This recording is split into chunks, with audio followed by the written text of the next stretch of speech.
One of the interesting things about the clan invasion when it first occurred was we as players knew so little about what was going on, who these people literally we were guessing. A lot of people were guessing, but nobody really knew who the clans were, why they were invading. It was really easy if for those of us who were huge fans of the lore to kind of connect the dots and go, this really has to be Kerensky's descendants or some sort coming back.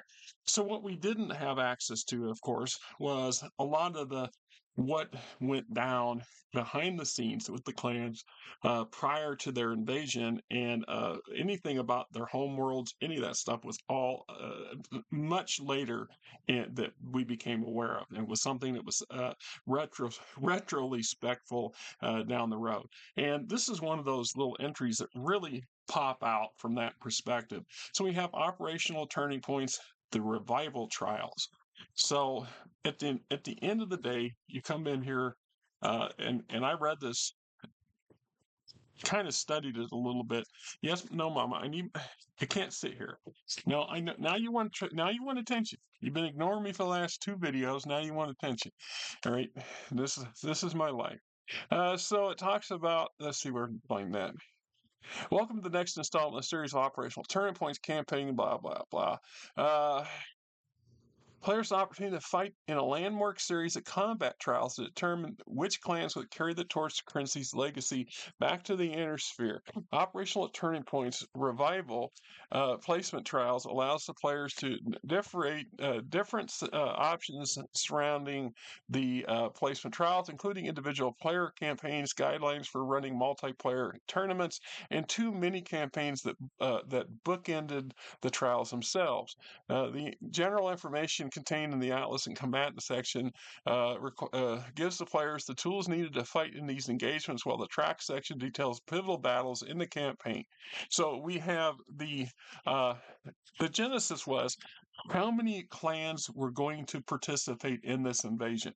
Things had been stalled and things had been delayed. The Dragoons Compromise, for example, had multiple facets about it. One was to give some viable, updated reconnaissance information of the inner sphere's capabilities as a whole, and the second was to delay the Crusaders' attempts to just run willy nilly straight into the inner sphere.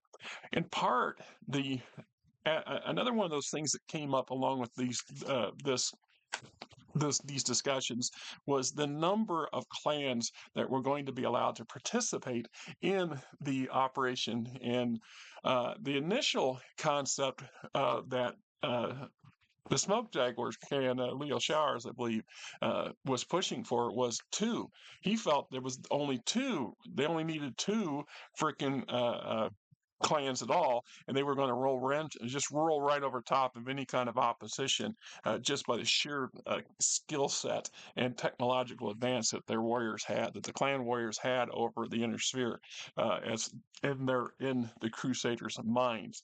And I have wondered just how badly that they would have gotten their butts whipped early on with that few in numbers invading. That was hubris and arrogance on display, and it was the Wolf Khan at the time, Elric, who fought the trials against us, insisted on there being more. He wanted five or six. He wanted more initial clans invading than what was agreed on. Eventually, through the trials and through this effort, it was reduced to four invading clans, the ones we're familiar with, and two reserve clans, or one official reserve clan and one kind of backup of a reserve clan. So the Crusaders didn't win, which is probably to their advantage, because had they only invaded with just two clans, they would have gotten their butts whooped much quicker and much less dramatic way as it was.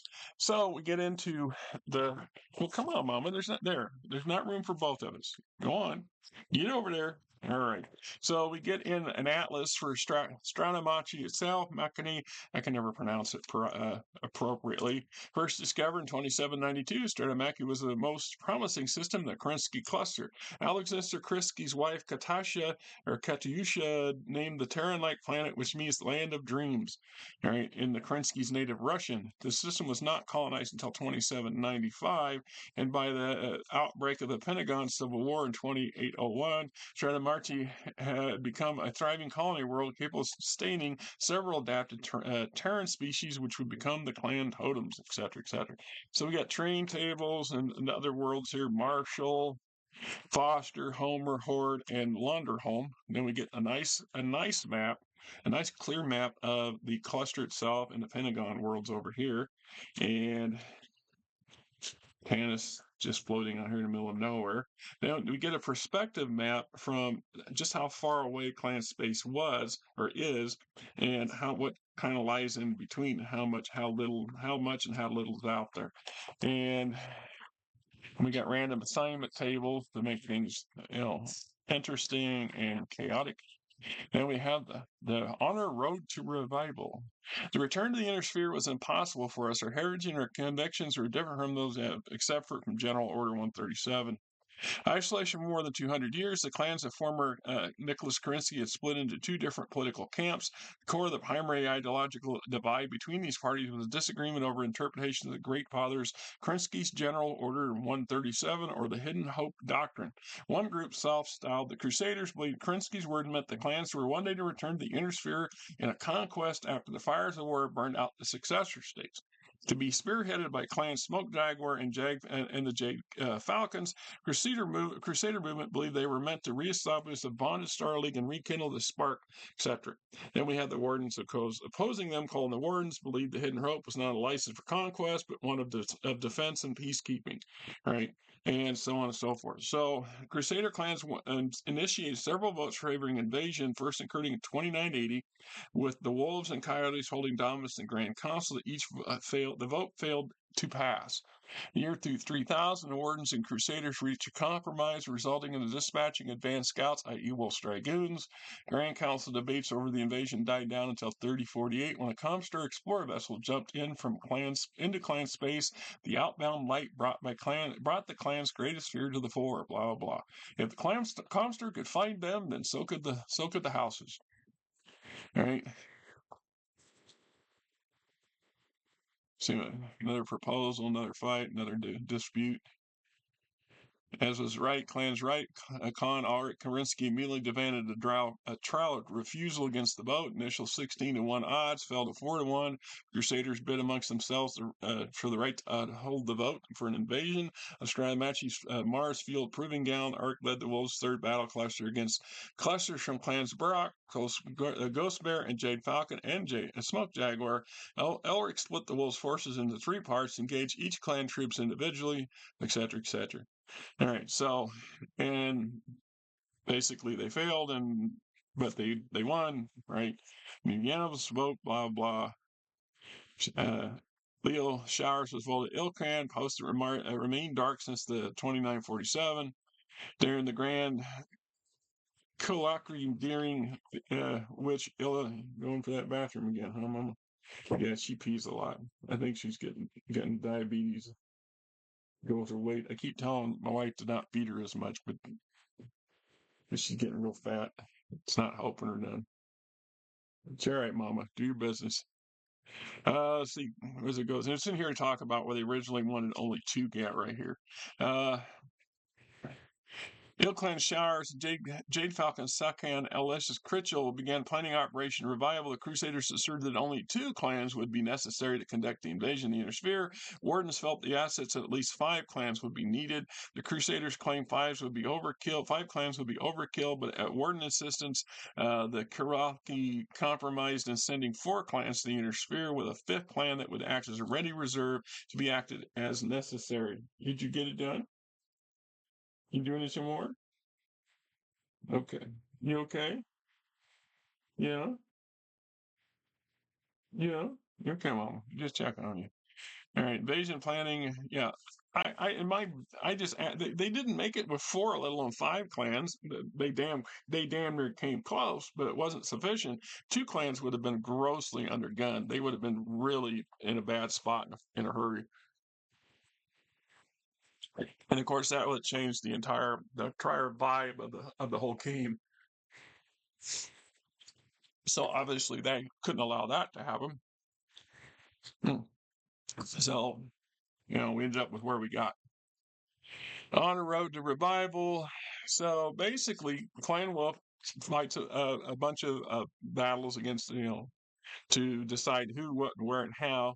We get the tactical guide, various clan units that were participated in some form or another in these trials, as well as the Ice Hellions rampage or whatever it was that I'm not quite clear on what they threw a fit and went on tried to attack everybody. Oh, go away. Another thing, McAfee's, oh, your software, oh, your F you, McAfee. I don't want you on my system no more. And you can't tell. Apparently, see, they hijack it because here we are, months and months later, and it keeps saying to kick rocks, and it keeps popping them damn memos up because I can't figure out how to get it to stop. All right, combatants, Hellion's Fury mini campaign. Combatants, Hellion's Fury mini campaign. So the ones that participated in that, and this would have been the combatants, the Wolf Refusals mini campaign, right? I liked it from the perspective that gave me a little bit of a view of some of these other clan forces that don't show up very often. So it's nice little inclusion. And these sort of things are very useful and very fun in the fact that you can recreate things that took place in the past that have no bearing on the game at all now. And if you were looking for a pickup game, for example, these sort of things that are great would be great for that, in my opinion. I mean, at the end of the day, that's we're not going to go back and refight the entire invasion. Well, maybe you will. I mean, it depends on your right. It is what it is. It's a nice little addition. I believe you can get this from the Catalyst website for a couple bucks. Download it. Like I said, this was part of a group of PDFs that was graciously donated to me for the channel. I still probably got 15 or 20 out here that are been printed out, but they're not bound up. But there's so many that I didn't get printed because I didn't expect I would be losing access to my entire job, let alone the printer itself. From the circumstances that it did. So such is the way the world works. I'm me, you're you. Little mama's over here. So you guys have yourselves a great